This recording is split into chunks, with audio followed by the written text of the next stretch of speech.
गांव में रमेश नाम का एक व्यक्ति रहता था। उसके पास छोटी सी ज़मीन थी। उस ज़मीन में वह सब्जियां उगाकर अपना गुज़र बसर किया करता था। पर गांव भर में ये बात फेमस थी कि रोज़ रात में कब्रिस्तान से एक चुड़ैल, बालों वाली चुड़ैल निकलती है और उसकी आत्मा भटकते रहती थी। दिक्कत ये थी कि रमेश का खेत कब्रिस्तान से बिल्कुल लगा हुआ था। वह सोचता है, अरे यार, मैं तो बिन मारे के मारे एक आध दिन मर ना जाऊं। अब क्या करूं, इसी से मेरा जीवन चलना है। लेकिन कभी कभी मुझे डर लगता है कि कब्रिस्तान वाली बात सच ना हो जाए। वह रोज़ हरी सब्जियां पूरे गांव भर में जा जाकर बेचा करता था। एक दिन वह सोचता है, अरे बाप रे, आज तो मैं भूल ही गया, मुझे इस सीज़न की सब्जियों के लिए बीज लाने जाना था। ओहो, चलो बहुत देर हो चुकी है, अभी बीज नहीं लाया तो मेरा बहुत भारी नुकसान हो जाएगा। ऐसा कहकर वह शहर चल देता है। शहर से बीज लाकर लौटता है।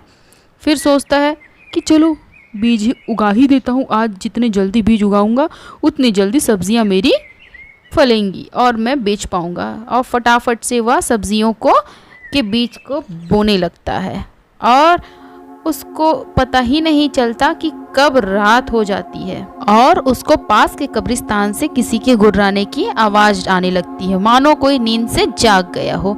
वह सोचता है, रे बाप, आज तो समय का पता ही नहीं चला। लगता है मैं आज बेमौत ही मारा जाऊंगा। इससे पहले वह चुड़ैल मुझे खा जाए, मैं जल्द ही सारी सब्जियां के बीज उगाकर यहाँ से निकलता हूँ। वह फटाफट से सब्जियों के बीज उगाने लगता है और उसको ऐसा एहसास होता है कि उसके पीछे कोई खड़ा है। अरे बाप रे बाप, मुझे ऐसा क्यों लग रहा है कि मेरे पीछे कोई खड़ा है। चलो पीछे मुड़कर देखता हूँ। जैसे वह पीछे मुड़कर देखता है, उसकी आंखें बाहर आ जाती हैं क्योंकि उसके सामने एक पूरे घने बालों से घिरी हुई बहुत डरावनी चुड़ैल खड़ी रहती है। तुम कौन हो? मैं चुड़ैल हूँ। तू यहाँ इतनी रात को क्या कर रहा है? तुझे अपनी जान की परवाह नहीं है क्या? चुड़ैल, यही पास में मेरा खेत है चुड़ैल जी, मुझे जाने दो। और पर वह भागने का प्रयास करता है रमेश। उसको चुड़ैल घसीट कर गिरा देती है और उसको खींचकर कब्र में नीचे डाल देती है। छोड़ दो मुझे चुड़ैल, छोड़ दो मुझे, मैंने तुम्हारा क्या बिगाड़ा है? तूने मेरा बहुत कुछ बिगाड़ दिया। तो रात में यहाँ पर आना ही नहीं था तुझे, बहुत बड़ी गलती हो गई। और वह चुड़ैल रमेश को खींचते खींचते कब्र के अंदर डालने लगती है। बचाओ मुझे, अरे कोई गांव वालों मुझे बचा लो, इस चुड़ैल से मुझे बचा लो गांव वालों। पर इतनी रात हो जाती है कि आसपास के वहाँ कोई भी उसकी आवाज़ को नहीं सुनता और वह चुड़ैल उसको कब्र में अंदर डाल देती है और कहती है, आज तो मज़ा ही आ जाएगा।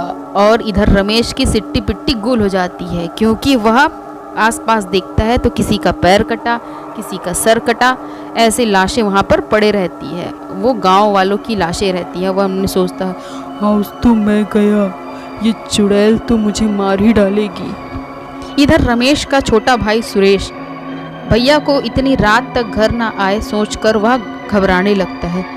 भैया को इतना लेट तो कभी नहीं हुआ, आज इतनी देरी क्यों? मुझे तो लगता है भैया ज़रूर कोई मुसीबत में फंस गए हैं, मुझे गांव वालों को खबर करनी चाहिए। ऐसा सोचकर वह तुरंत ही गांव वालों के पास जाता। भाइयों, मेरे भैया इतनी रात हो गए, वहाँ से आए नहीं हैं। अरे बाप रे बाप, मुझे तो लगता है तुम्हारे भैया चुड़ैल की मुसीबत में फंस चुके हैं। मुझे तो बहुत डर लग रहा है भाई, और तुम्हारे भैया की चिंता भी हो रही है। हाँ भाई, मुझे भी चिंता हो रही है। चलो चलते हैं उस चुड़ैल को ढूंढने के लिए, पर हम लोग कर भी क्या सकते हैं? नहीं भाई, ऐसा मत बोलो, चलो ना भैया को ढूंढ लेते हैं। मेरे भैया को बचा लो मेरे भाइयों, प्लीज़ भैया को बचा लो। ऐसा कहकर सुरेश सबसे विनती करता है और सब लोग फिर सोचते हैं कि चलो इसके भैया को बचाया जाए। एक व्यक्ति बोलते हैं, मुझे पता है एक बाबा के बारे में। वह बाबा बहुत ही सिद्धि प्राप्त किए हुए सिद्ध और बहुत ही चमत्कारी बाबा है। तो देर किस बात की भाइयों, चलो ना हम लोग उस बाबा के पास चलते हैं फटाफट से। ऐसा कहकर तीनों उस बाबा के पास चले जाते हैं। और इधर चुड़ैल सोचती है, आज तो जिंदा मांस खा के मजा ही आ जाएगा। लाजवाब दिख रहा है ये व्यक्ति। इतने दिन से सड़े गले मुर्दों से ही काम चलाना पड़ रहा था, आज तो मेरी दावत ही दावत है। और इधर सोहन की सिट्टी पिट्टी गुल रहती है और वह बोलता है, चुड़ैल मुझे तुम क्यों खाना चाहती हो? चुड़ैल मुझे छोड़ दो चुड़ैल जी, मुझे छोड़ दो।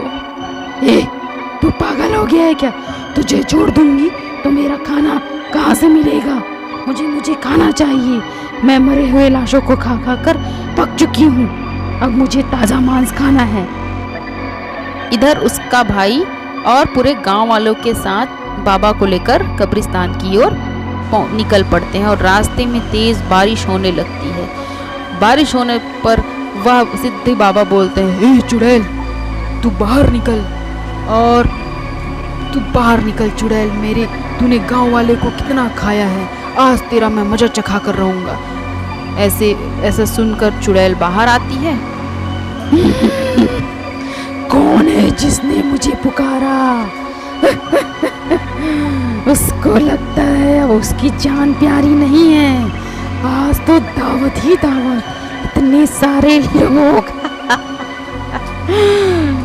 आज तो मुझे इतनी दावत कभी नहीं मिली होगी। ऐसा कहकर वह चुड़ैल उन लोग के पीछे भागने लगती है। इतने में उसका भाई सुरेश तुरंत ही अंदर घुसकर रमेश को बाहर निकालने लगता है। भैया चलो भैया, वह चुड़ैल मैंने बाबा को लेकर आया हूँ, चलो भैया यहाँ से निकलते हैं। भैया रमेश तुम्हें यहाँ बोलता है, तुम्हें यहाँ नहीं आना चाहता मेरा भाई, बस चुड़ैल हम दोनों को मार डालेगी। नहीं भैया, मैं बाबा को लेकर आया हूँ, चलो हम यहाँ से निकलते हैं। ऐसा कहकर वह दोनों बाहर निकल जाते हैं।